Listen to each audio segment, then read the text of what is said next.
उपजिल्हाधिकारी वैद्यकीय अधीक्षक नमस्कार यांच्या मनमानी आणि गलतान कारभाराविरोधात उपोषणाला बसलो आहोत। आणि याच्या आधी आम्ही 25 फेब्रुवारी 2026ला उपोषण केलं होतं आणि त्या उपोषणादरम्यान आम्हाला आश्वासन दिलं होतं की 7 दिवसामध्ये चौकशी करून एक समिती स्थापन केली होती। ही चौकशी आम्हाला लेखी आश्वासन दिलं होतं। 7 दिवसामध्ये चौकशी करून चौकशी अहवाल वरिष्ठांना पाठवून योग्य ती कारवाई करण्यात येईल। त्या अनुषंगाने आम्ही त्यावेळी उपोषण स्थगित केलं होतं, परंतु गेले 3 महिने कुठल्या प्रकारची चौकशी केली की नाही केली किंवा अहवाल काय बनवला की तयार केला की नाही कुठल्या प्रकारचं आम्हाला त्यांनी कळवलं नाही किंवा चौकशी करताना आम्हाला चौकशी अधिकारी समक्ष घेतलं नाही। त्याच्यामुळे आम्ही आता पुन्हा उपोषण जाहीर केलं।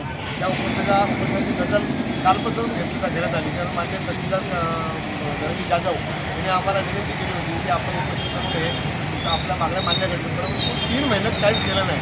त्यामुळे आम्ही काय त्यांचं जो विनंती होती ती मान्य केलं नाही।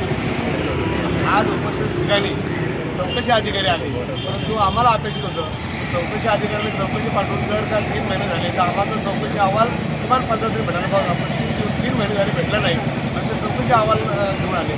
त्याच्यामध्ये आम्ही त्यांची चर्चा केली, चर्चेमध्ये त्यांना खूप त्रुटी आम्ही दाखवल्या आणि चौकशी काय त्यांनी निष्पक्षपात केले नाही। म्हणजे थोडक्यात त्या कलम तालुक्याचे वैद्यकीय अधीक्षक विजय मस्कर यांना त्यांनी पाठीशी घातलेले आहे आणि यांनीच नाही तर चौकशी अधिकारी असतील, शल्य चिकित्सक असतील, उपसंचालक असतील, यांनी त्यांना सपशेल पाठीशी घातलेले आहे आणि कुठल्या प्रकारचे आमच्या उपोषणाची थट्टा केलेली। त्यामुळे आम्ही उपोषण हे सुरू केलं होतं, परंतु आज माननीय तहसीलदार धनंजय जाधव आणि माननीय उपविभागीय अधिकारी प्रकाश सपकाळ यांनी आम्हाला विनंती केली की आज उद्या आणि परवा महाराजांचा राज्याभिषेक सोहळ्याचा कार्यक्रम आहे, त्याच्यामध्ये सर्व अधिकारी व्यस्त आहेत।